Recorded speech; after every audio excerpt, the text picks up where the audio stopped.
Welcome to the Marvelle Edit podcast. I'm Jill Butler-Rennie, your host and Managing Director of Marvelle Events. In this series, we'll be taking a behind-the-scenes look at all types of events. Our guests come from roles in venues, specialist suppliers, entertainment, event management and production throughout the events supply chain. To find out more and hear our latest news, visit marvelleevents.com/Marvelle Edit. So today my guests are Craig Marr and Kirsty Bruce from Aberdeen Performing Arts. Welcome and thank you for giving up your time. Thank you very much. Can you both just give us a bit of an overview of your roles in APA? I'm the Conference and Events Manager for Aberdeen Performing Arts. We run 3 city centre venues. We're a charity organisation. Our venues are His Majesty's Theatre, the Music Hall, and the Lemon Tree. I'm a Conference and Events Business Development Coordinator. Title's a bit of a mouthful, but no, I was brought in about a year and a bit ago to grow and build the events department. So yeah. I think a lot of people probably don't realise exactly what APA is, and we all know about HMT, His Majesty's Theatre. In terms of business development, what is it that you are actually trying to sell in terms of APA's offering? So obviously we're known for putting on programme shows. The venues are always packed out with shows that are open to the public and everything, but we also offer the opportunity for private events and corporate events and weddings and funerals and everything that you could ever think of, we can open the venues to. So it's about getting our name out there, doing things like this, going to expos, building that literature around it, and building it into the future for not only now and going ahead. So. I think we're at a point now where we're not susceptible to the industry as it is. We can't just rely on the shows and concerts that we're known to be bringing in. We need that secondary income, and that's what Kirsty and I are there to do, is bring in that sort of corporate business and private functions, etc. So what kind of private functions might you have at one of your venues? Like, could I have my 50th birthday there next year? Of course. If I had a lot of friends. Yeah, you could decorate it. But no, literally anything that anyone has. We've done such a plethora of stuff now that you have to put a different hat on for everything. But if you wanted to have a birthday, I don't know if you plan your own funeral, but things like that, we would do chamber events, gigs, in conversations with, absolutely anything, town halls, corporate meetings, massive things, small drinks, things, receptions, absolutely anything. And within the venues, you obviously know the auditorium in the music hall, the theatre, and the 2 spaces in the Lemon Tree, but there's so many little spaces within those. I think that's the bit that people don't know, isn't it? Because they just think, oh my God, I don't have that many friends to have the music hall for my party. But is there somewhere smaller that I could do something? So absolutely, a terrace restaurant or Code Cafe, and even there's so many other different spaces. You can see them on our website and in the brochure that you can hire just for. Yeah, the beauty of our venues is that there is probably a space that would cater to pretty much any kind of event that you might be wanting to plan. So outside of HMT, what would be the biggest event space? The music hall. Yeah, auditorium probably. What's the capacity for a seated show in the music hall would be 1,200. Wow. So that's the upstairs and then chairs downstairs. Yeah. But the downstairs is the bit where you could have a dinner as well, isn't it? Yeah, you take out all the seats and have, I think it's up to 250 seated guests. All right. For a dinner, yeah. Right. Yeah. Standing downstairs is about... Standing, you get 1,000 downstairs, So anything that you'd want to put on. And the Lemon Tree as well, it's about 160 seated upstairs and a little bit more downstairs, I believe. Yeah, again, the Lemon Tree Lounge is a flexible space as well. It's usually set up in a cabaret format, or it can be rows of seats as well. But again, it's flexible there. Those seats can be removed, so you could have a standing event in there as well. Let your imagination run wild. Yeah, I just wish more people would recognise the flexibility that you offer, because I didn't know that I could take the music all over for like a charity dinner. Yeah. And I suppose that the problem that we find when a corporate will come and say, where can we do our next seated dinner, is you're quite limited in the 250, 300 person space. Yeah. And there's only 2 or 3 hotels that can handle that. And, as somebody who goes to quite a lot of things, you're just like, oh, it's the same. Where do you go next? It's a bit different. Yeah. And the venues are so unique. I mean, the music hall's been there for over 200 years. HMT is on its 120th year this year. So it's, they're really special and they're always open. That's the thing. Yeah. And I think particularly for I mean, I'm obviously not from Aberdeen, but if you're from Aberdeen, you've got that emotional connection. Yeah. Haven't you? Like I have with the City Hall in Newcastle, because that's where I went when I was little. Yeah. Exactly. I was actually supposed to wear my Joseph Tour t-shirt this afternoon, but I couldn't find it. Damn it. Because we had a question a couple of weeks ago in this networking group that I'm in, what's your favourite show to go to? And I've seen Joseph over 10 times. Yeah. And the last time was at HMT a Yeah. couple of years ago. So I've got the t-shirt and everything. And my son, who was just 12 at the time, was mortified that I was Turned dancing. up in all the merch and you're, dancing, and knew every single word to every single song. Wow. Big fan. So with all of that variety, I don't suppose you have like an average day. No, every day is different, and every planning of an event is totally different. Yeah, different we clients. can create a bespoke event depending on what that client is looking for, kind of thing. No event really is the same kind of thing. And that's the beauty of our job. It keeps it exciting and fresh. That's just all events, isn't it? Because you just never know what's coming through the door. So, for us, it might be a store opening in terms of the hosting and the event management behind the scenes, or a birthday party or a wedding. It's just never the same, and it certainly keeps you on your toes. Yeah, absolutely. What do you think your challenges are in events day to day? What challenges do you face that people might not be aware of? Well, we're kind of working alongside our programming team. They're the team that kind of books all the shows and concerts and stuff like that. So between ourselves, we're always trying to fight over dates. Everybody seems to want the same dates, for example. And it's difficult. It's a case of who's got their name in the diary first already. If some things are penciled, then we'll then challenge those dates to say, look, we've had an inquiry come in. Can we challenge this date? Do you want it or not, kind of thing, and then release it. People like to hold on to them until the very last minute. Well, one of the things that I found, and I think particularly post-COVID, is it's really difficult to get people out to do events. Yeah. So I've done this conference since 2012, and it worked perfectly fine online during COVID. But see, since then, I don't do it anymore because people have just got an entirely different view of getting out the house. Yeah. And obviously there's the cost involved in everything as well. You don't know how things are going to sell either. It's just... No. Yeah. So I'm always a little bit reluctant to pay my deposit because I have been burnt in other places where you have to commit because otherwise you've got nothing to sell. But then, through no fault of your own, because it isn't your marketing or your messaging, it's just sometimes you cannot get people to come along. And the start of the year as well is always kind of difficult to get people to commit to things as well. So people are spending budgets or not wanting to spend money. So it's and that's corporate and personal clients for you? Yeah, definitely. Yeah. So it's all across the board, the programming and in conference and events. So this year is your HMT 120. Yeah. So as the name suggests, that's 120 years of His Majesty's Theatre. Yeah. So what is happening in recognition of that? We've got quite a few events throughout the year. Obviously, our main aim is to fundraise £120,000 towards and how's that HMT. We're about halfway amazing. to our And we're not even halfway target. through the year. Exactly. Not quite yet, no. But still quite a lot to go. A couple of big events coming up later in the year. The first being our gala dinner, which is on the 17th of September. There are still a few tables. I thought it was sold out. Not quite. Okay. It's getting close. It's getting close. Yes, Jill's helping us make it all beautiful. So there's that as well. I am going as a guest. I know. Oh, yes. And there's going to be, there'll be a 3-course meal. There'll be some entertainment through the evening, an auction, a raffle. We are still looking for some raffle prizes and some auction prizes. So if you know anyone, I probably do. Then please get in touch. Maybe a free visit to a podcast. I know, that's a great prize. And then following that, we have the opera gala night. Oh, yeah. His Majesty's Theatre. And that is Scottish Opera are going to be conducting pretty much, what would you call it? It's like all the classics put into one. But it's not, as somebody it's not a highbrow it's almost like a taster into opera. Because I can't say that it's my favourite genre. I wish I liked it more. But you'd recognise some of but the I would know the songs. songs. I think it will be quite a formal sort of black tie type of event. All right. But it's for everyone. Yeah. Okay. It's not just for your opera. Yeah. Kind of crowd. So like Phantom of the Opera is about my limit. Exactly. Yeah. All the classics. And then there's lots of little events in between that Emma's organised organising our partnerships manager. So there's a sip and paint coming up.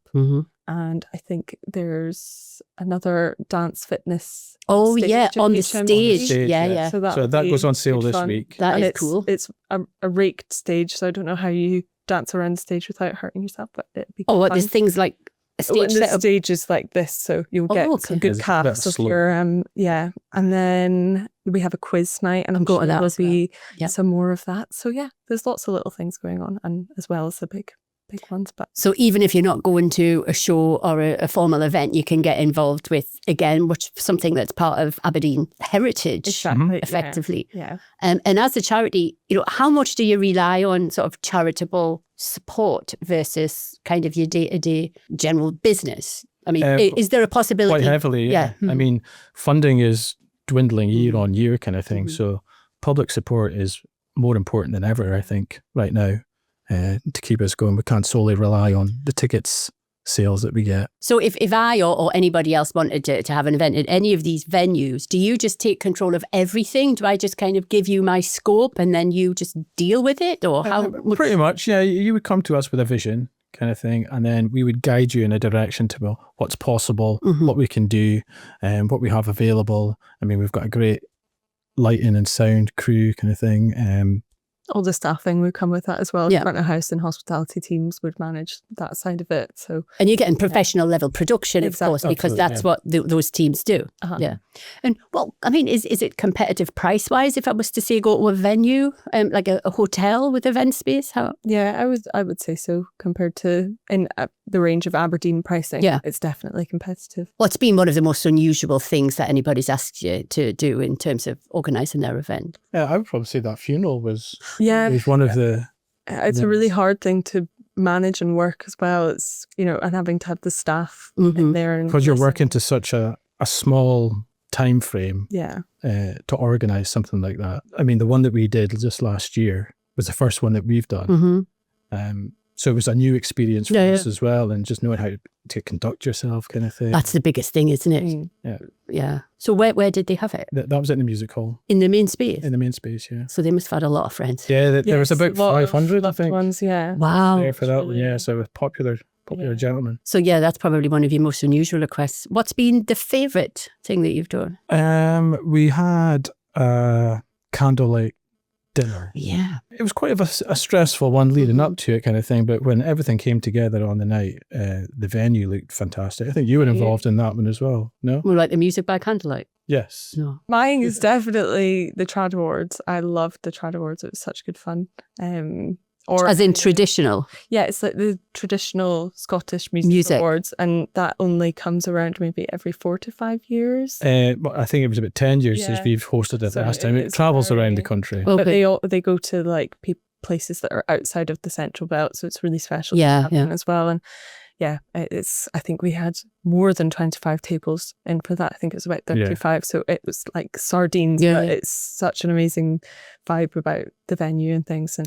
And it was broadcast live on TV as well, so it was good exposure to the venue. Definitely. Or any of the chamber events were pretty special because they always bring some interesting people along. So you do the in conversation. When you have the stage. Yeah. So you've had some really cool guests for that, haven't you? Last year we had Louis Theroux, James Corden, Jamie Genevieve and Grace Beverley, Chris Hoy. So yeah, we've got some exciting ones coming up this year as well. Who's coming this year? Oh, I don't know if I can reveal. Yes, they're not actually released yet, so watch this space. Is it still exciting when you get somebody who's off the telly? You know what I mean? I know that you work in that space anyway, but is it still... I think the techs and front of house and things are quite used to dealing with people that are well known now, but you always get a bit of excitement. I mean, Chris Hoy was really excited because he wouldn't have done that much before, but yeah, it's quite special to have someone in the venue that, and in Aberdeen and bringing that exposure. So yeah, it's good fun. And we all know that events, I always think it's one of the most stressful jobs in the world. I think I've seen that it's the second most stressful to the military or something. Okay. Well, I've never been in the military. It does feel like that. I feel like it is extremely stressful. Yes. And as I was saying to somebody else this morning, it's one of those things where you just need one tiny little thing to go wrong. So in oil and gas, we talk about the Swiss cheese model, and every single slice of cheese needs to be perfectly solid. Yes. If you have a hole in one of those barriers, everything escalates very quickly. And that's exactly what happens in events. I mean, there's curveballs thrown at you all the time kind of thing, and it's your ability to adapt to Yeah. It's been that and duck swipe on them water away kind of thing. You're really stressed underneath, but you're it's actually fine. quite important. And I think that's what we're quite good at, is that not every event goes perfectly, but I think we're good at hiding that from the client so they don't notice it kind of thing. And then we'll review it internally afterwards, saying what can we do better here, and learning from it that way. And the good thing for you is you've got a big team behind you. Yeah. So we're very experienced. But I mean, Craig's been there for 21 years. Yeah, about 22 years in September, And everyone. But I've only been in this role for about 2.5. Yeah. So what did you start off as 20 odd years ago? I was in the operations team, so they're responsible for setting up all our venues for our shows, concerts, exhibitions, you name it, they do it. Health and safety. There's a huge list of things that they're responsible for, but that's what I did for, close on 19 years. And then I was just looking for a change. Fancy something new. An opportunity came up in the conference and events team. I didn't expect to be at the level I'm at so soon, but there was a bit of restructuring within the team, and here we are today. Because I always think your type of jobs are things that you'd never, it's not a conversation you have with your guidance teacher because you don't really know that these jobs exist, but they're really cool. Yeah. Aren't they? You just get to do so many cool things and meet different people and be involved in, great events. Yeah, we've got people that work with us who constantly say to us that they want to come and work with us and everything, because it's, for that reason, it is quite exciting. It makes the stress worth it. It does. And, I keep going back to it does feel like you're a glutton for punishment sometimes because you have a horrific experience. You're like, that is it. I'm never doing it again. We're going to do it all again. Yeah. You just do, don't you? You pick yourself up and you just get after it, because every single event that you do, like you see, you take a learning from it. Yeah. Have you got any big horror stories of things that have gone horribly wrong? Touch wood. I think we've been quite fortunate. Yeah. Nothing too drastic has gone wrong. In this role, I've only been there for a year, so maybe good luck charm. But in my last job, we booked a live post-mortem. Oh yeah, I always fancied going to that. Everyone fancied it. It was so busy. It's not my thing at all. And it was obviously a fake body, but it had pig intestines and it was definitely a fake body. Pig intestines and a pig heart and all the pig bits in it. But I honestly had to stand in the room and watch this whole thing. It's awful. So never again. Oh, if it's not your vibe, that was my worst. But I love Silent Witness, so that's great. Oh, see, I love a bit of Silent Witness, but it's not in my face. So it was, that was pretty tricky. But nothing's gone. I mean, there's little things, but just deal with it. Stressful things like when shows get cancelled, for example, they're always challenging to navigate kind of thing, because you need to get a statement as to what you're putting out and deal with the aftermath and all that kind of stuff as well. So they're a little bit stressful. Fortunately, it doesn't happen very often. No. So what advice do you have for people who come and say, right, I'm organising this event or that? What is your best advice for somebody who's potentially new, or, they're not an event professional and they just want to do something different? Come and speak to us. I do think, because we deal with such a variety of people, either people that have never organised or have organised little birthday parties but have organised big things before, or people that know how to do it and it just works like clockwork. But I think a really important thing to keep in mind is what you want the customer experience and journey to be, and don't just think in that organiser head. Think of what they're going to expect and the months leading up to it. It's not just about hiring a space and putting something in it. It is that start to end experience. So, And I think so if anybody comes to me and says, because we would do event management and event design as well, but the very first question is, what do you actually, what is your objective for this? Yeah. Because even a tiny difference in event objectives gives you a completely different outcome. Yeah, and have a clear vision about what you want to achieve. And I think we can be there to guide you along the way. But you need to be clear in your own mind what you want to get out. Always take advice of professionals. Yes. It's hard when someone knows what they want to do, but thinks they know. But yes, you have to guide them in the right way that you think is without them being too unrealistic. So, I mean, at a low level, somebody will come to me and say, oh, I've seen this really nice centerpiece that I had at a wedding for 70 people. Now I want to recreate that for 700. And, there's a scale there. Yeah. That's just simply not possible. Yeah. So for both of you, what would be your dream event that you would, in which venue would it be? I mean, it doesn't even need to be an APA venue. Mine, for example, is the Natural History Museum in London. Oh, mine would definitely be in the music hall.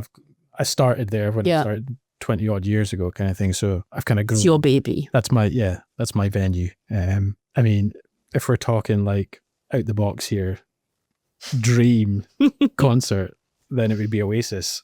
Easy. Lives and breathes Oasis. All right. I suppose the giveaways to hair and things, isn't it? Well, I try.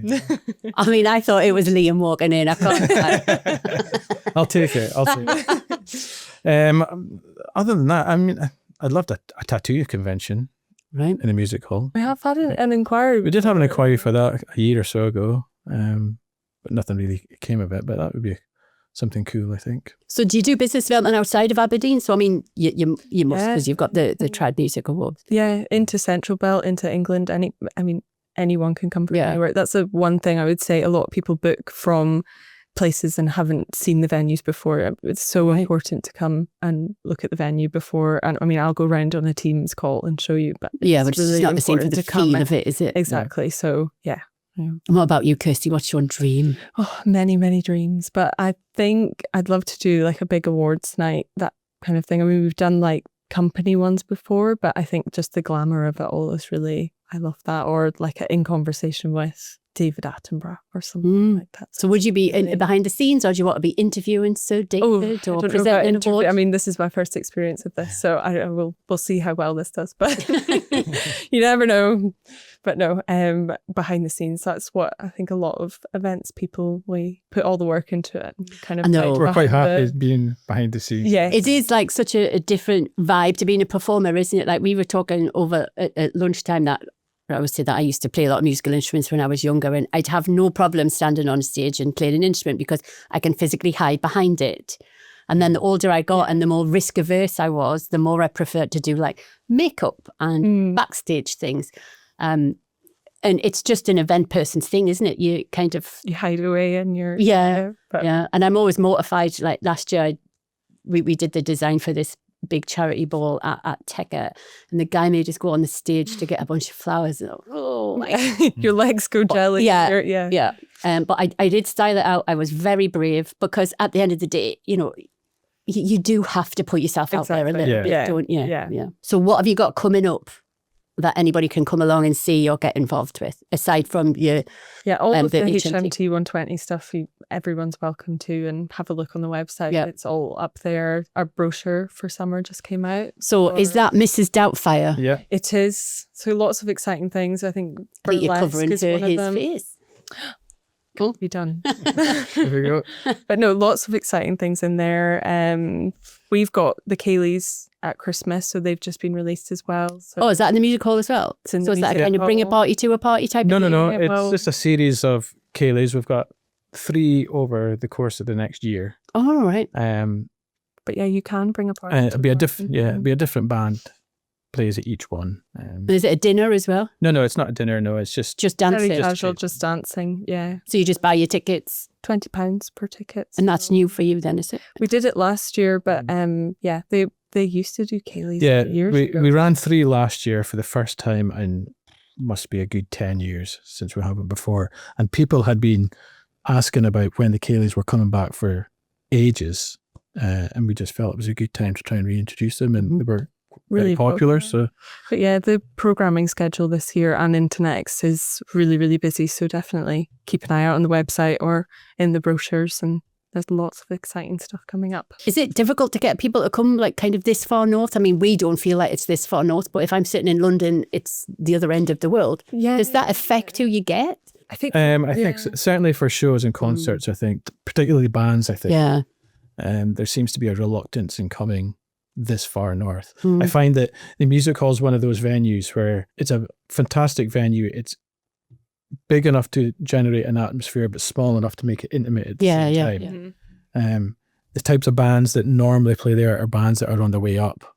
or on their way down. When they're at their peak, that's when they're playing the big arenas. But yeah, so I think there is a bit of a reluctance to come this far north. We maybe see it as a risk. I don't know why, but there is a market there. Yeah, totally. I mean, it is only a train ride or exactly. Yeah, it's only an hour from Dundee, and people seem to go there. We do get a lot of people coming up if a band or someone is touring around the UK and tickets have sold out in Edinburgh or Glasgow, we sometimes have tickets, so they'll come up just especially for that, which is really good. So yeah, it's not always just Aberdonians that are in the No, and I mean, it is a massive market, because I suppose you must attract people from right at the top of Scotland. Absolutely, there isn't any other venues, I suppose, big, is there? I mean, when I was looking at, expanding and where you could go north of here, obviously there is venues in Inverness. Yeah.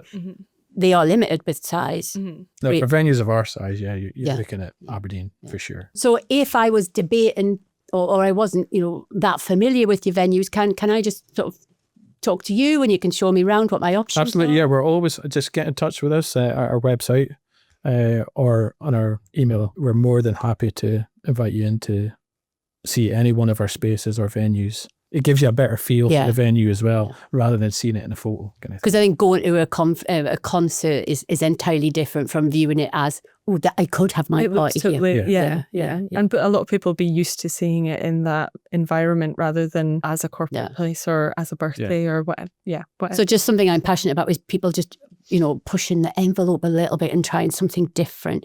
You don't have to go to the same venue every time. It's a really unique space, and that's what people are after now. They've got different things going on, and so and I suppose it's part of the Instagram generation that the things that were okay before, it's just not enough now. It's constant boundary pushing. It's that visual of but trying to, for us, we've got to stay ahead of the curve and think of new things, new experiences, and very much around, the immersiveness of an event. And I think that's where your spaces come into it, because I got terribly excited just dropping something off a few weeks ago that I walked on the stage. I mean, I have walked on quite a lot of stages, being musical and things, but it's still really exciting and different. That's the beauty of ours, is they sell themselves once you see them in the flesh. But you've got to get people through the door and aware. Yeah. So there's a whole raft of things between now and the end of the year for people to get involved with. Yeah. Support local, realise the fabulous resources that we've got on our doorstep. What's your web address? APA events at aberdeenperformingarts.com. Yeah. Well, we'll put a link on the podcast as well. Both of you are on LinkedIn, so if you wanted to make a direct corporate inquiry, that would be the way to do it. Absolutely, yeah. Thank you very much for your time. Thank you. Thank you. Thanks for having us.